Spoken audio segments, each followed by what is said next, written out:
Hi everyone, welcome to Bees Bites. In today's video, we're going to make red lentil, quinoa and sweet potato patties. I really like these patties because they're really versatile. I'm going to be using them in burger buns today, but you can also use them in salads, veggie bowls, in a wrap, or even just on its own as a snack. Another thing that's really great about this recipe is that it's really good for you. Red lentils and quinoa, as we know, are a great source of protein, and all the ingredients also are a good source for all the good vitamins and minerals that we need. I'm going to use my pressure cooker today because it really speeds things along, but you can also do the same thing on the stove if you don't have a pressure cooker. The first thing we're going to do is add 3 peeled and diced up sweet potatoes, 1 cup of red lentils, 1 cup of quinoa, and 2 cups of vegetable stock to the pressure cooker. We'll then add 2 teaspoons of cayenne pepper, 2 teaspoons of cumin, 1 teaspoon of turmeric, salt to taste, and mix well.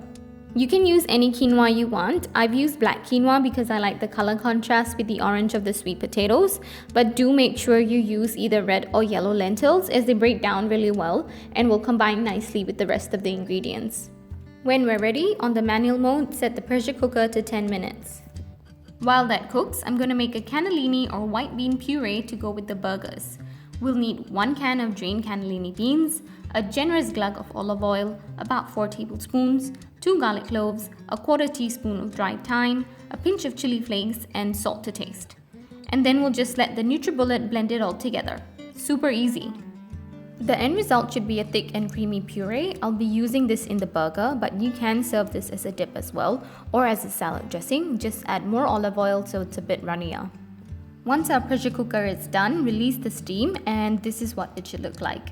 We'll give it a good mash. If it's cooked right, it should all mash very easily. This is what it'll look like after.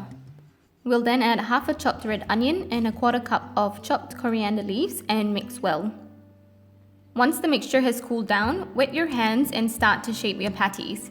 I'm making burgers today, so I'm shaping them into 6 big patties. If you're going to have them in wraps or salads, you could even shape them into little kebabs. We'll then heat up our pan and add about 2 tablespoons of oil, making sure to coat the whole pan. We're then going to lightly coat our patties in chickpea flour. Plain flour will do as well, just dust off any excess. Once the oil is hot, we're going to lightly fry our patties on both sides. While that's cooking, I'm going to get my buns nice and toasty. Maybe that didn't sound right.